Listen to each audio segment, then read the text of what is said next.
பாதத்தால்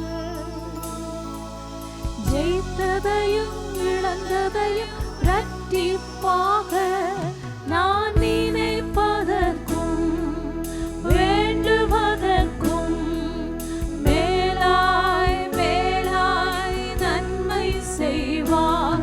நான் வெட்கப்பட்ட நாட்களுக்கு ஈடாய் ஈடாய் நன்மை செய்வார். நான் நினைப்பதற்கும் வேண்டுவதற்கும் மேலாய் மேலாய் நன்மை செய்வார்.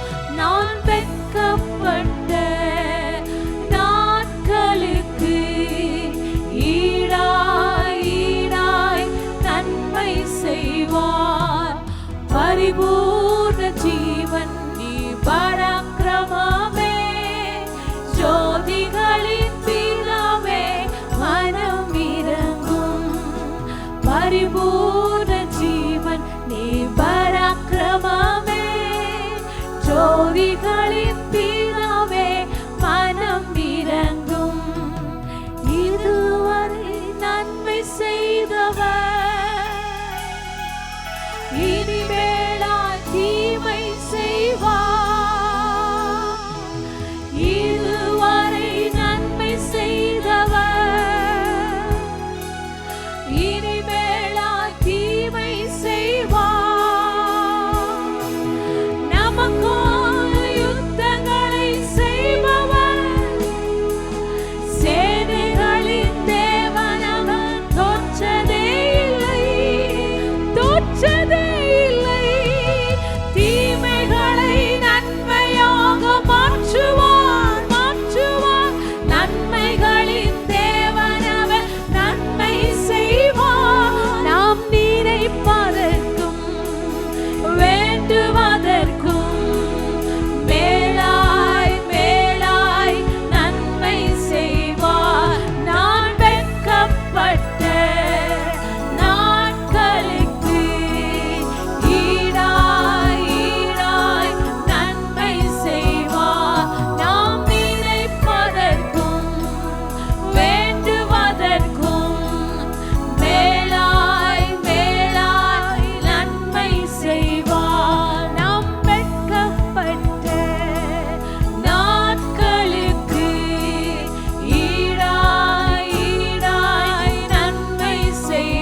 ராஜாதி ராஜாவா இருக்கிறபடியா சர்வத்துக்கும் உரியவர் நீர் ஆண்டவரே. மேலான தேவனை நாங்கள் பெற்றிருக்கிறபடியா உம்மை நாங்கள் ஸ்தோத்திரிக்கிறோம் ஆண்டவரே. உம்மை துதிக்கிறோம் அப்பா. உம்மை மகிமைப்படுத்துகிறோம் ஆண்டவரே. உன்னதங்களில் உயர்ந்தவர், உன்னதங்களில் சிறந்தவர், மேன்மையுள்ளவராயிருக்கிறபடியா உம்மை ஸ்தோத்திரிக்கிறோம் ஆண்டவரே. எல்லாவற்றிலும் ஆண்டவரே பெரியவர். காலையும் மாலையும் ஆராதிக்கிற பிள்ளைகளாய் உம்மை மகிமைப்படுத்துகிற பிள்ளைகளாய் எங்களை மாற்றும் ஆண்டவரே. நீர் உன்னதத்தின் தேவன் ஆண்டவரே. ஓ நீ சர்வ வல்லமையுள்ளவர். எஸ் ஜீசஸ் ஆண்டவரே. வேதத்திலே வாசிக்கும் பொழுது உள்ளவன் எவனோ அவனுக்கு தான் கொடுக்கப்படும் என்று வேதத்தில் சொல்லுகிறபடியா நாம் உள்ளவன் விசுவாசமாய் இருக்கும் பொழுதுதான், தைரியமாய் இருக்கும் பொழுது, நம்பிக்கையோடு இருக்கும் பொழுது, கர்த்தருக்காய் காத்திருந்து ஜெபிக்கும் பொழுது, உள்ளவனாய் இருக்கும் பொழுதுதான் உள்ளவன் எவனுக்கோ அவனுக்கு கொடுக்கப்படும். இல்லாதவன் எவனோ அவனுக்கு இருக்கிறவைகளையும் கர்த்தர் எடுப்பார் என்ற வசனத்தில் வாசிக்கிறோம். நாம் விசுவாசமாயிருப்போம். கர்த்தர் செய்த நன்மைகளை நினைத்து இதுவரை நடத்தின தேவன் இனியும் நம்மை நடத்துகிறவர். அவர் பரிபூர்ண ராஜாதி ராஜாவாய் இருக்கிறபடியால், அவர் பரிபூர்ணத்தின் தேவனாய் இருக்கிறபடியால், அவர் நேற்றும் இன்றும் என்றும் மாறாதவராய் இருக்கிறபடியால் நாங்கள் உம்மை மாத்திரம் உயர்த்துகிறோம் ஆண்டவரே. உம்மை மாத்திரம் துதிக்கிறோம் ஆண்டவரே. நாங்கள் விடும் சுவாச காற்று நீராய் இருக்கிறபடியால், நீரே ஜீவனின் பலனாய் இருக்கிறபடியால் உம்மை மாத்திரம் உயர்த்துகிறோம். காலையும் மாலையும் அல்லேலூயா, நான் விடும் சுவாசமே அல்லேலூயா. காலையும் மாலையும் அல்லேலூயா, நான் விடும் சுவாசமே அல்லேலூயா. நான் சோர்ந்து போகும்போது என் பலனாக மாறும்.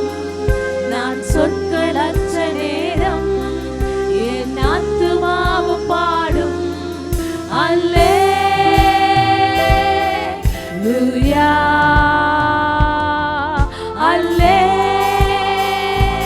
அல்லேலூயா,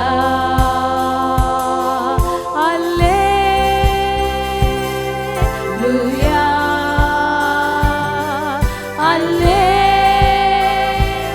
அல்லேலூயா. என் உயிரிலும் என் தாழிலும் என் ஆத்துமா பாடும் அல்லேலூயா,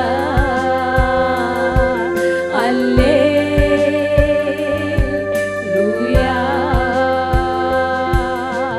கண்மலை உச்சியில் அல்லேலூயா, ஆலியின் விழுப்பிலும் அல்லேலூயா.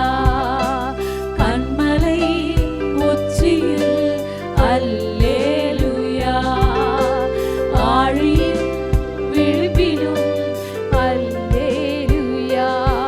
நான் உயர போகும்போது என் வெற்றி கீதமாகும். நான் தாழ நிற்கும் போது என்னை தேற்று கீதமாகும் அல்லேலூயா,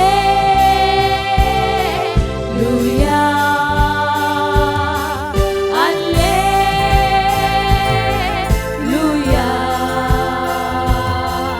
அல்லேலூயா,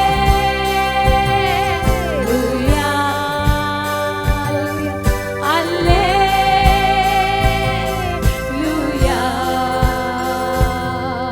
என் உயர்விலும் என் தாழ்விலும் என் ஆத்துமா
அல்லேலூயா. கண்மலை உச்சியில் அல்லேலூயா. ஆழியின் விழுப்பிலும் அல்லேலூயா. எல்லா சூழலிலும் கண்மலை கரம் நம்மோடு இருப்பதை உணர்ந்து சொல்லுவோம். அவருடைய கரம் மாத்திரமில்லை என்றால் நாம் ஒன்றுமே இல்லை. விழுப்பிலும் அல்லேலூயா. நான் உயர போகும்போது என் வெற்றி கீதமாகும். நான் தாழ நிற்கும் போது என்னை தேற்று கீதமாகும். அல்லேலூயா. அல்லேலூயா. அல்லேலூயா.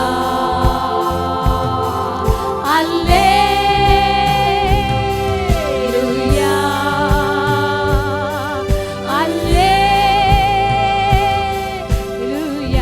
காலையும் மாலையும் காலையும் மாலையும் அல்லேலூயா. நான் விடும் சுவாசமே அல்லேலூயா. காலையும் மாலையும் அல்லேலூயா. நான் விடும் சுவாசமே அல்லேலூயா. நான் சோர்ந்து போகும்போது என் பலனாக மாறும். நான் சொற்களற்ற நேரம் என் ஆத்துமாவும் பாடும். அல்லேலூயா. அல்லேலூயா. அல்லேலூயா.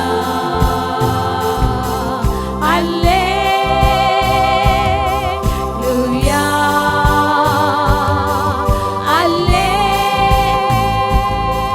அல்லேலூயா.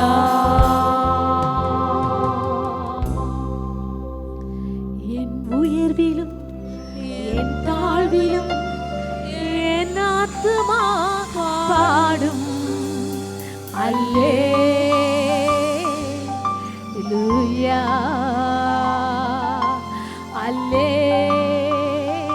அல்லேலூயா. என் உயர்விலும் என் தாழ்விலும் என் ஆத்துமா பாடும். அல்லேலூயா.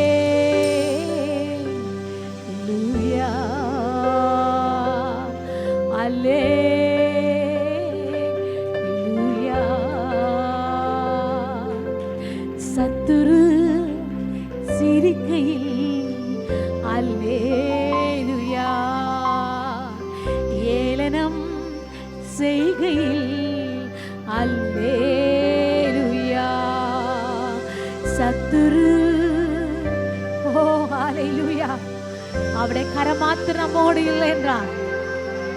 சத்துரு சிரிக்கும் பொழுது நம்மை சுற்றி இருக்கிறவர்கள் சிரிக்கும் பொழுது எப்பயோ விழுந்து போயிருப்போம்.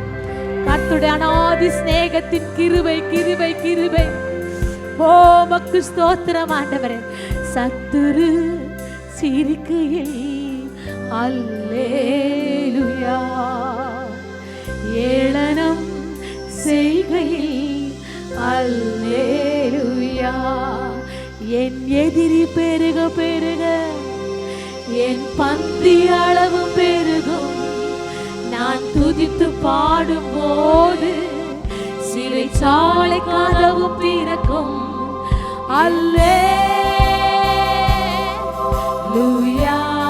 அல்லேலூயா. அல்லேலூயா.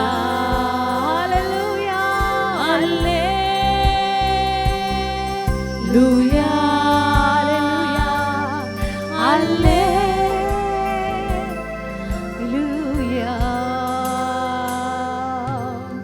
கர்த்தருடைய அநாதி சிநேகம்.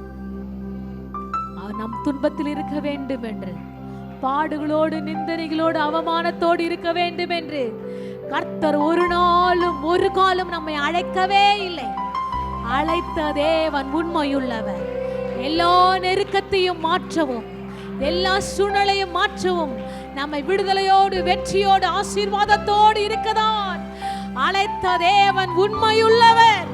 உன் நெருக்கத்தை மாற்ற, உன் சூழ்நிலையை மாற்ற, உன் தடைகள், உனக்கு முன்பா இருக்கிற எதிர்பார்ப்புகள், உனக்கு முன்பா இருக்கிற எல்லாவற்றையும் கர்த்தர் அறிந்திருக்கிறபடியா உன் தடைகளை பார்க்காதே, உன் எதிர்க்கிற காரியங்களை நின்று பார்க்காதே. கர்த்தர் பெரியவர் என்பதை நீ மறந்து போகாதபடி எல்லா சூழ்நிலையிலும் உன்னை உயர்த்ததா, உன்னை வாளாக்காமல் தலையாக்கதான், உன்னை கீழாக்காமல் மேலாக்கதான், உயர்ந்த ஸ்தானத்தில் உன்னை வைக்கதான் அழைத்த தேவன் உண்மையுள்ளவர். சாத்தானுடைய எண்ணங்கள், மனுஷனுடைய எண்ணங்கள் எல்லாம் நீ கீழே விழலாம் என்று ஆண்டவர் எதிர்பார்ப்போடு காத்திருக்கிறார்கள். ஆனால் கர்த்தர் எல்லா நெருக்கத்தையும் மாற்றவே, எல்லா சூழ்நிலையும் மாற்றவே, உன்னை விடுதலையோடு வெற்றியோடு ஆசீர்வாதத்தோடு உன்னை சுகத்தோடு நடத்ததான் என் தேவன் அழைத்தவர் உண்மையுள்ளவர். அவரை நோக்கி பார்த்த பிள்ளைகள், அவரை நோக்கி பார்த்து பேசுகிற பிள்ளைகள், அவரோடு உறவாடுகிற பிள்ளைகளை கர்த்தர் ஒரு நாளும் ஒருபோதும் கைவிடுகிற தேவன் அல்லவே அல்ல. நம்முடைய கண்கள் அவரை மாத்திரம் நோக்கி இருக்கட்டும். எல்லா நெருக்கமும் மாறும், எல்லா சூழ்நிலையும் மாறும். கர்த்தர் ஒருவர் மேலானவராய், கர்த்தர் ஒருவர் பெரியவராய் இருக்கிறபடியாய் உம்மை நாங்கள் ஸ்தோத்திரிக்கிறோம் ஆண்டவரே. உம்மை நாங்கள் மகிமைப்படுத்துகிறோம் ராஜா. உம்மை உயர்த்துகிறோம், உம்மை துதிக்கிறோம் ஆண்டவரே. எஸ் ஜீசஸ், உம்மை மாத்திரம் மகிமைப்படுத்துகிறோம் ஆண்டவரே. Thank you Lord. ஓ மக்கு மகிமை மகிமை மகிமை மகிமை. ஓ மக்கு ஸ்தோத்திரம் ஆண்டவரே, ஓ மக்கு ஸ்தோத்திரம் ஆண்டவரே. எல்லாவற்றையும் தேவ சமூகத்தில் விட்டு விடுங்க. தேவன் எல்லாவற்றையும் பார்த்து கொள்ளுவார். அவர் எல்லாவற்றையும் பார்த்து கொள்ளுகிற ராஜாதி ராஜா. அவர் சர்வ வல்லமையுள்ளவர். உமக்கு மகிமை செலுத்துகிறோம் ஆண்டவரே, உமக்கு கனத்தை செலுத்துகிறோம் ஆண்டவரே. Thank you Lord. எல்லா நெருக்கமும் மாறிடும் நேரம், சுகவாழ்வு துளித்திடும் காலம். எல்லா நெருக்கமும் மாறிடும் நேரம், சுகவாழ்வு துளித்திடும் காலம். கலங்காதே என்றும் திகையாதே, நான் அழைத்தவர் முன் செல்கிறார். கலங்காதே என்றும் திகையாதே, நான் அழைத்தவர் முன் செல்கிறார். அவர் நாமம் எல்ரோயி, நம்மை எந்நாளும் காண்கின்றவர். அவர்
நெருக்கமும் மாறிடும் நேரம், சுகவாழ்வு துளித்திடும் காலம், எல்லா நெருக்கமும் மாறிடும் நேரம், சுகவாழ்வு துளித்திடும் காலம்.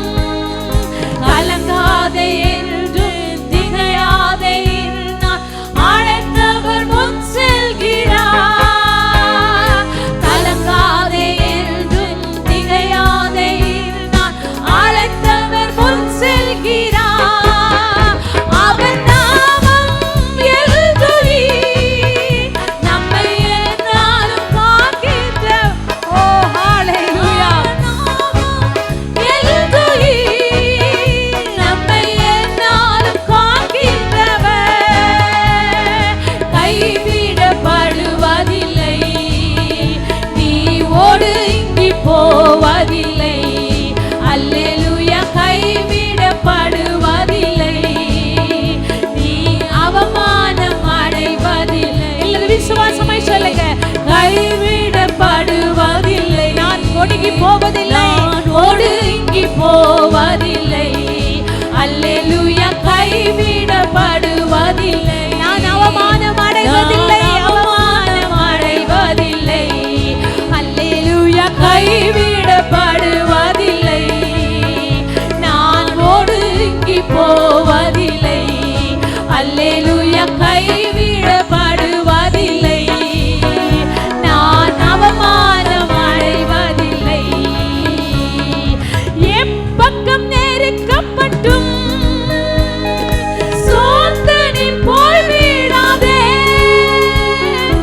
எப்பக்கம் நெருக்கப்பட்டும் சோர்ந்து நீ போய்விடாதே. எந்த ஓட்டத்தை துவங்கினவர் என்னாலும் நடத்திடுவார், அவர் என்னாலும் நடத்திடுவார். அவர் நாமம் எல்ரோயி, நம்மை எந்நாளும் காக்கின்றவர். அவர் நாமம் எல்ரோயி, நம்மை எந்நாளும் காக்கின்றவர். கைவிடப்படுவதில்லை, நான் ஒடுங்கி போவதில்லை. அல்லேலூயா, கைவிடப்படுவதில்லை, நான் அவமானம் அடைவதில்லை. அல்லேலூயா, கைவிடப்படுவதில்லை, நான் ஒடுங்கி போவதில்லை. அல்லேலூயா, கைவிடப்படுவதில்லை, நான் அவமானம் அடைவதில்லை. எல்லா நெருக்கமும் மாறிடும் நேரம், சுகவாழ்வு சுகவாழ்வு துளிர்த்திடும் காலம், எல்லா நெருக்கமும் மாறிடும் நேரம், நம் சுகவாழ்வு துளிர்த்திடும் காலம். கலங்காதே என்றும் கர்த்தர் ஒருவர் மாத்திரம்தான் இந்த வார்த்தை சொல்லுகிறவர். நம்மை சுற்றி இருக்கிற சொந்தங்களோ, சூழ்ந்திருக்கிற ஜனங்களோ, உற்றார் உறவினர்களோ, நண்பர்களோ இந்த வார்த்தை சும்மா சொல்லி விடுவார்கள். ஆனால் உயிருள்ள ராஜாதி ராஜா நம்மை பார்த்து எல்லா சூழ்நிலும், சொந்த சகோதரிகள் சொந்த சகோதரர் கூட கைவிடலாம், எல்லாரும் கைவிட்டாலும் ஆண்டவர் ஒரே ஒரு வார்த்தை சொல்லுகிறார், கலங்காது என்றும் திகையாது இந்நாள். ஓ, அழைத்தவர் அழைத்தவர் உண்மையுள்ளவர், அவர் முன் செல்கிறார். அழைத்தவர் அவர் உண்மையுள்ளவர், அழைத்தவர் முன் செல்கிறார். அவர் நாமம் எல்ரோயி, நம்மை எந்நாளும் காக்கின்றவர். அவர் நாமம் எல்ரோயி, நம்மை எந்நாளும் காக்கின்றவர்.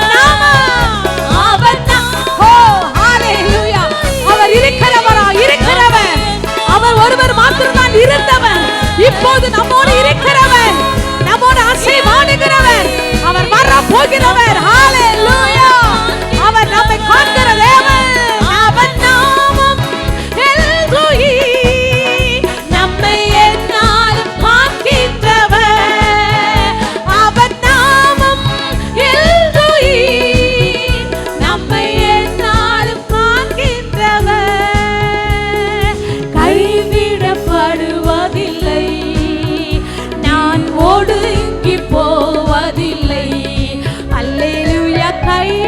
கைவிடப்படுவதில்லை, நான் அவமானம் அடைவதில்லை. அல்லேலூயா, கைவிடப்படுவதில்லை, நான் ஒடுங்கி போவதில்லை. அல்லேலூயா, கைவிடப்படுவதில்லை, நான் அவமானம் அடைவதில்லை. நீர் ஒருவர் மாத்திரம்தான் ஆண்டவரே, எங்களை ஒடுங்கி போகாதபடி, நாங்கள் அவமானம் அடையாதபடி எல்லா சூழ்நிலையும் தப்புவித்து பாதுகாக்கிற ராஜாதி ராஜாவா இருக்கிறபடியால் உமக்கே கனம் ஆண்டவரே, உமக்கே மகிமை, ஒருவருக்கே துதி ஆண்டவரே. துதி ஆராதனையிலே உமா நாம மாத்திரம் மகிமைப்படத்தக்கதாய் உம்மை மாத்திரம் உயர்த்துகிறோம். ஆமென், ஆமென். கிறிஸ்துவின் நாமத்திலே உங்கள் வாழ்த்துகிறோம். மீண்டும் எஸ்கேன் திருச்செவிட லைவ் ஆராதனைக்காக உங்களை அழைக்கிறோம். நல்ல ஆண்டவரே, இந்த காலை வேலைக்கு சுபிக்கிறோம். எலக்ட்ரிக் பவர், ஆடியோ, வீடியோ எல்லா விதமான பொருட்கள் கருவிகளை மறைத்து கொள்ளும். என்னை மறைத்து என்னை விலக்கி எனக்கு பேசும். இயேசு நாமத்திலே ஜெபிக்கிற நல்ல பிதாவே, ஆமென். சாரி. இந்த காலையிலே நான் பார்க்க போகிற தலைப்பு, ஒரு கிராமமே நின்றது உயிர்த்தெழுதலை கண்டது. ஒரு கிராமமே நின்றது உயிர்த்தெழுதலை கண்டது. உங்களுக்கு தெரியும் எந்த சப்ஜெக்ட் நாம் பேச போகிறோம் என்று. யோவான் 11ஆம் அதிகாரம், யோவான் 11ஆம் அதிகாரம் 1 முதல் 45 வரை இந்த லாசருடைய சரித்திரம் வருவதை நாம் பார்க்கிறோம். ஆனால் இப்போது அத்தனை வசனங்களையும் நாம் படிக்க நமக்கு நேரமில்லை. இங்கும் அங்குமாக சில வசனங்களை படிக்கலாம். ஸ்கிப் செய்து நாம் அந்த வசனங்களுக்குள்ளே நாம் போகலாம். இந்த யோவான் 11ஆம் அதிகாரத்தில் பார்க்கும்போது, அப்போது பெத்தானியா என்ற ஒரு கிராமம், அந்த கிராமத்தில் எத்தனையோ பேர் இருந்தால் கூட அந்த கிராமத்தில் மரியாள், மார்த்தாள், லாசரு என்று சொல்லப்பட்டுள்ள இந்த 3 நபர்கள் இயேசுக்கு பிரியமா இருப்பதை நாம் பார்க்கணும். அதுல லாசரு வியாதிப்பட்டு அவன் மரித்து போகிறான். லாசரு வியாதிப்பட்டிருக்கிறான் என்ற செய்தியானது இயேசு பக்கத்து ஊர்ல இருக்கிறார். ஒரு 2 மைல் தூரத்தில் உள்ள ஊரிலே இயேசு இருக்கிறார். செய்தி அங்க போகிறது. இயேசு லாசரிடத்தில் அன்பாக இருந்தார். ஆனால் உடனே இயேசு புறப்பட்டு வரவில்லை. 2 நாள் தங்கி அவர் புறப்பட்டதாக வேதம் கூறுகிறது. 5ஆம் வசனத்துல பார்க்கிறோம், இயேசு மார்த்தாளிடத்திலும் அவருடைய சகோதரிடத்திலும் லாசரிடத்திலும் அன்பாய் இருந்தார். அந்த 3 பேர் மேலும் இயேசு மிக அன்பாய் இருந்தார். வேதம் நமக்கு சொல்வதை நாம் பார்க்கிறோம். அவர் வராததால் அன்பு இல்லை என்ற அர்த்தம் இல்லை, அவர் அன்பா இருந்தார். நாம் நினைக்கிறோம் அவர் அன்பாய் இருந்தால் வந்திருக்கலாம், வந்திருக்க வேண்டும் என்று. ஆனால் வேதம் சொல்லுகிறது அவர் அன்பா இருந்தார்.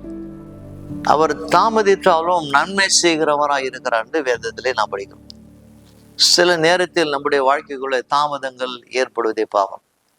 இப்படி தாமதங்கள் ஏற்படும் போது ஆண்டவர் நம்ம மேலே அன்பா இல்லை என்ற அர்த்தம் இல்லை, எப்போதும் ஆண்டவர் நம்ம மேலே அன்பா தான் இருக்கிறார். 6ஆம் வசனம் முதல் 19ஆம் வசனம் வரை நாம் பார்க்கிறோம். அப்போது லாசரு மரித்து போகிறான். லாசரு மரித்த போது அப்போது இயேசு அந்த ஊரிலிருந்து புறப்பட்டு பெத்தானியா கிராமத்துக்கு வருகிறான். பெத்தானியா கிராமத்துக்குள்ளே நுழையும் போது அப்போது லாசரு அடக்கம் செய்து 4 நாள் ஆயிற்று. 4 days, முற்றிலுமாக 4 நாள் அங்கு ஆயிற்று.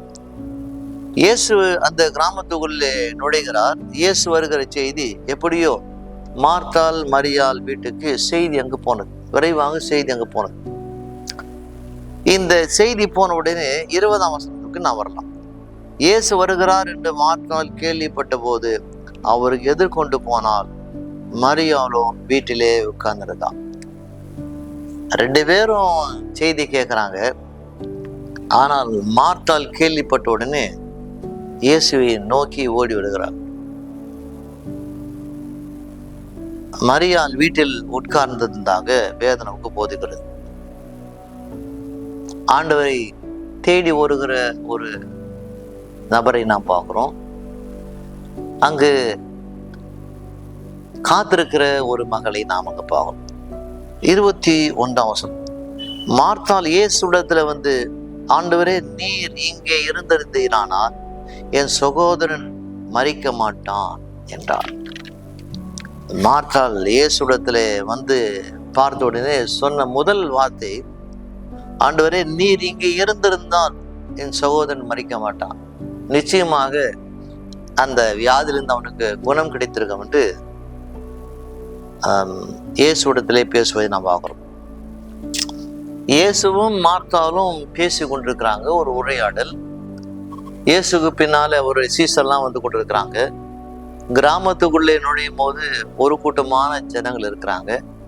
இதன் மத்தியிலே மிகுந்த கவலையோடும் துக்கத்தோடும் வேதனையோடும் ஒரே சகோதரன் இழந்த மார்த்தாள் சொல்ற அந்த காரியமானது, ஆண்டவரே, நீ இருந்தீரானால் என்னுடைய சகோதரன் மரித்திருக்க மாட்டான்.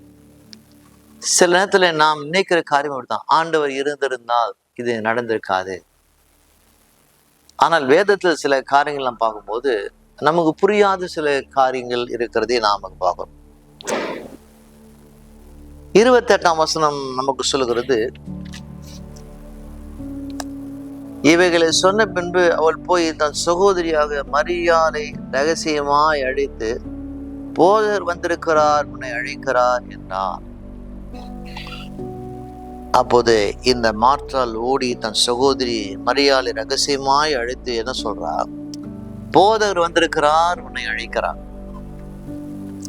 அந்த குடும்பத்தை ஆண்டவரா இருக்கிற இயேசு எவ்வளவாய் நேசித்தார் என்பதற்கு இதுதான் மிக முக்கியமான ஒரு அடையாளமா இருப்பதை பார்க்கணும்.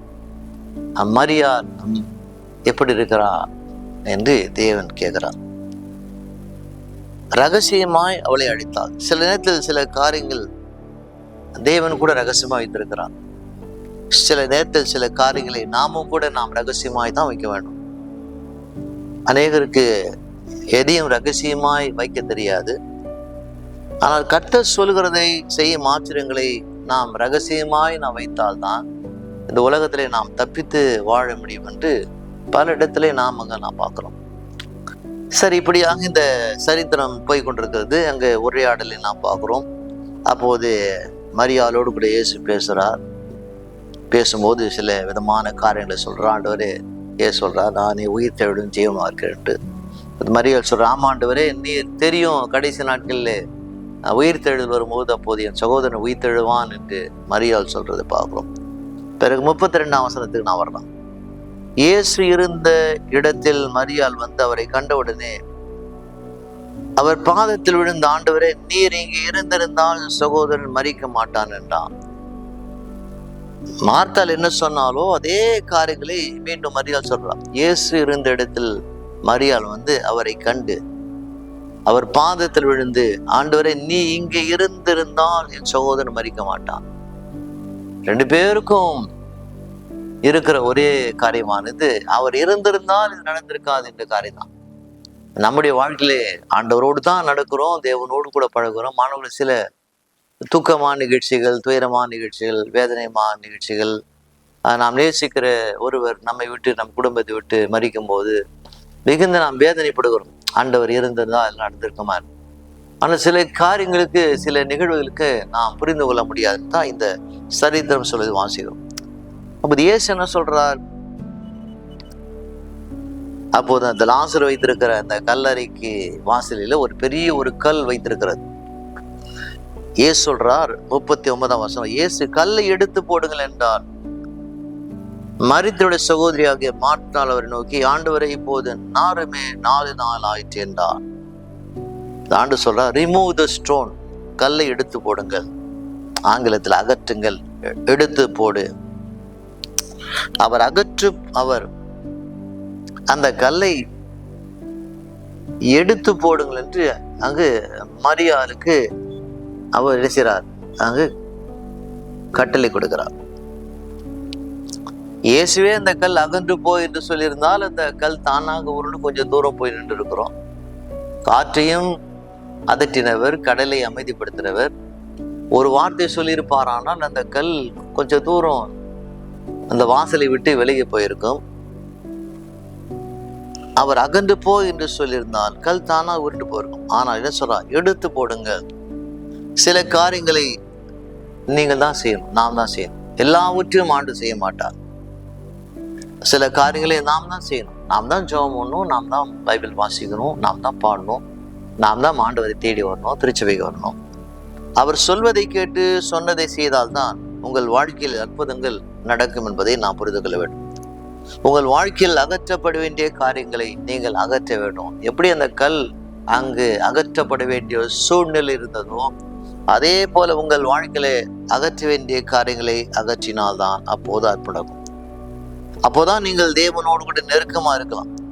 இடையிலே கல் தடை இருந்தால் அப்போது தேவனோடு கூட நீங்கள் நெருக்கமாக இருக்க முடியாது. உங்கள் வாழ்க்கையிலே ஏதாவது ஒரு இடையில ஒரு கல் இருக்குமானால் மன்னிக்க முடியாத ஒரு காரியம் என்ற ஒரு கல்லா இருக்கலாம், ஆரோக்கியமற்ற பழக்கமா இருக்கலாம், கெட்ட பழக்கமா இருக்கலாம், தேவையற்ற உறவா இருக்கலாம், நண்பரா இருக்கலாம்.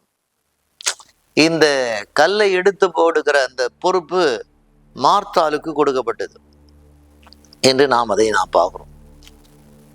நமக்கு ஒவ்வொருவருக்கும் ஒரு பொறுப்பு இருப்பதை நாம் பார்க்கிறோம். சபையில கூட ஒவ்வொருக்கும் சில பொறுப்புகளை தேவன் கொடுத்திருக்கிறார். கணவன் மனைவிக்கு செய்ய வேண்டிய பொறுப்பு, மனைவி கணவனுக்கு செய்ய வேண்டிய பொறுப்பு, பிள்ளைகள் பெற்றோருக்கு செய்ய வேண்டிய பொறுப்பு, பெற்றோர்கள் பிள்ளைகளுக்கு செய்ய வேண்டிய பொறுப்பு. இந்த பொறுப்பு அநேகருக்கு இருப்பதை நாம் வேதம் நமக்கு போதிக்கிறது. ஒரு ஆண்டு சொல்ற மார்த்தாளை பார்த்து அந்த கல்லை எடுத்து போடுங்க. அப்போது என்ன பார்க்கிறோம்? மார்த்தாள் சொல்றா அப்ஜெக்ஷன், ஆட்சேபனை, தடை கூறுதல், தடை செய்யறான். ஆண்டவரே, இப்பொழுது நாருமே 4 நாள் ஆயிற்று என்றார். பாருங்க, இயேசுக்கு அவள் சொல்றார், ஆண்டவரே உங்களுக்கு நான் அறிவுரை சொல்றேன், அந்த கல்லை புரட்ட வேணா, அந்த கல் புரட்டுனா நாரும் என்று இயேசுக்கு அவள் அறிவுரை சொல்றான். அநேக விசுவாசிகள் அப்படித்தான் இருக்கிறோம். ஆண்டவருக்கே நாம் அறிவுரை சொல்ற விசுவாசிகளை நாம் அங்க பார்க்கணும். அதே போல உள்ளே நாரும் என்று அவருக்கு தெரியும். ஆனால் மார்த்தாள்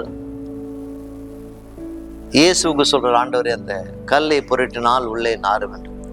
வானத்தையும் பூமி உண்டாக்கின அவருக்கு சிலர் அறிவுரை கூறுவதை நாம் அங்க பார்க்கிறோம். ஆனால் நீர் நானும் அவருக்கு அறிவுரை கூற வேண்டிய அவசியம் கிடையாது. விசுவாசிகளாக இருக்கிற நம்முடைய வாழ்க்கையில செய்யணும், தேவன் சொல்வதை நாம் செய்யணும். கல்லை புரட்டினால் செய்யணும், கல்லை புரட்டினால் நாற்றம் வரும் என்று நமக்கு தெரியும். அதனால்தான் சில நேரத்தில் நம்முடைய வாழ்க்கையில சில கல்களை நாம் புரட்டாமல் வாழ்ந்து கொண்டிருக்கிறோம். அந்த புரட்டினால் தெரியும் நமக்கு அந்த நாற்றம் வெளியில வரும், மற்றவருக்கு தெரிந்து விடும் என்று. உன் அற்புதங்களுக்கு முன்பதாக கல் நின்று இருக்குமானால் அப்போது அற்புதத்தை நாம் காண முடியாது. 40ஆம் வசனத்தை நாம் வாசிக்கலாம்.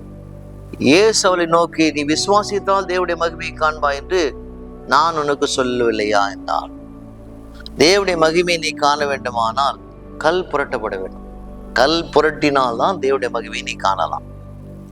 கேட்கணும், ஆண்டவரே, உன்னுடைய மகிமையை நான் காண விரும்புகிறேன், எனக்குள்ளே இருக்கிற கல்லை காண்பியும் என்று நீங்கள் கேட்டால்தான் உனக்குள்ள இருக்கிற அந்த கல்லை கர்த்தர் அதை காண்பிப்பார். முதல்ல பார்த்தோம், என்ன பார்த்தோம்? அங்கு சொன்னார் ரிமூவ், அகற்றி போட்டு சொன்னார்.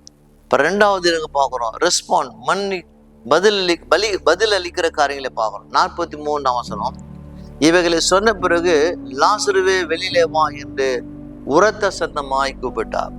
லாசருவே வெளியில வா, உரத்த சத்தமாய் கூப்பிட்டார். ரெஸ்பாண்ட், பதில் அளிக்கிற காரியம்.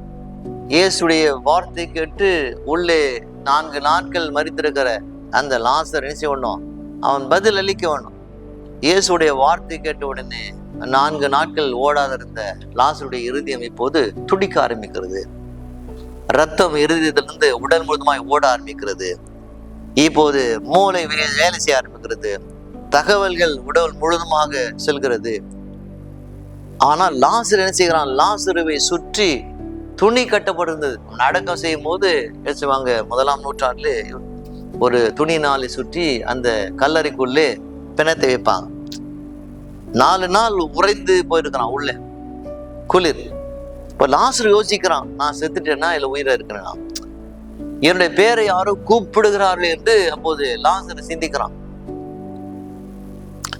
ஏன் இயேசு சிலரை அனுப்பி லாசருக்கு உதவி செய்து கட்டுகளை பிரித்து வெளியிலே கொண்டு வர சொல்லவில்லை.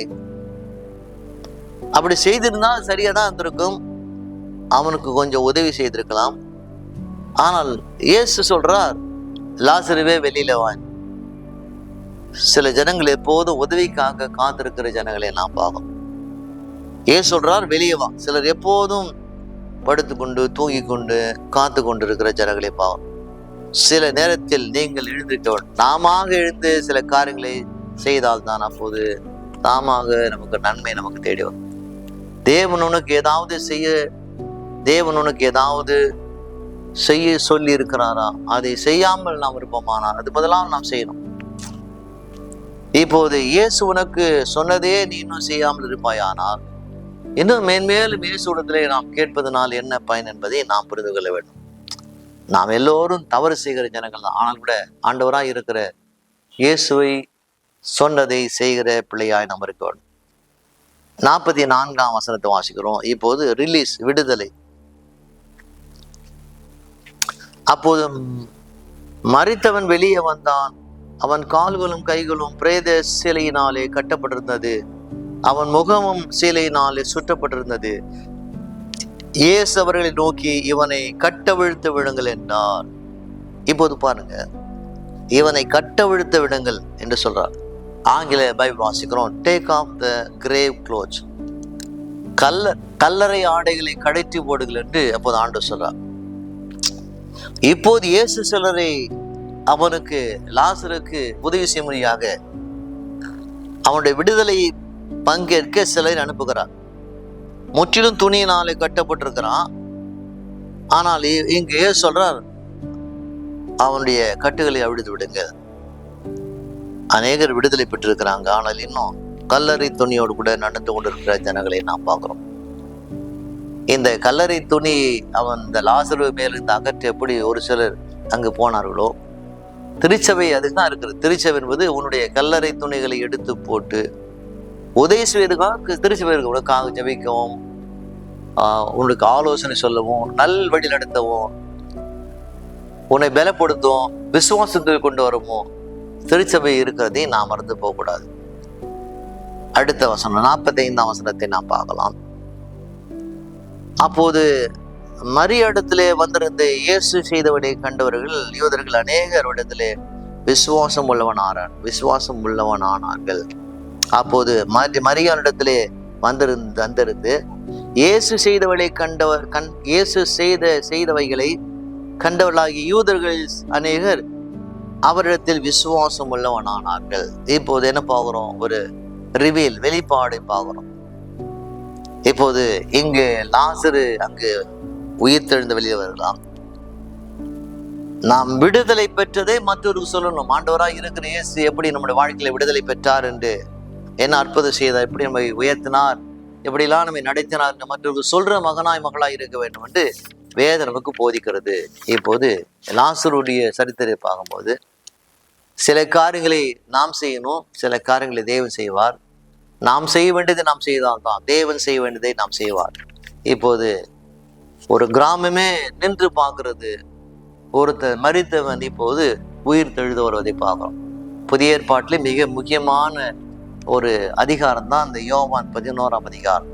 உங்கள் வாழ்க்கையிலே ஒருவேளை இந்த லாசருவை போல நீங்கள் உள்ளே இருப்பீரானால், உங்கள் வாசலில் கல் இருக்குமானால் கல்லை அகற்றி போடுங்க. நீங்கள் கல்லை அகற்றி போட்டால்தான் அப்போது ஆண்டவராய் இருக்கிற இயேசு உங்கள் வாழ்க்கையில நன்மை செய்வார். தொடர்ந்து விசுவாசமா இருங்க, நம்பிக்கையா இருங்க, கர்த்தர் உறுதியா பிடிங்க. உங்கள் வாழ்க்கையிலே கர்த்தர் வெற்றி தருவார். கர்த்தர் தாமே உங்களை ஆசீர்வதிக்கட்டும். ஆமென். God bless you. Take care. நல்ல ஆண்டவரை கேட்கிற ஒவ்வொரு மகளோடு கரும்பக்கட்டும். ஆமென்.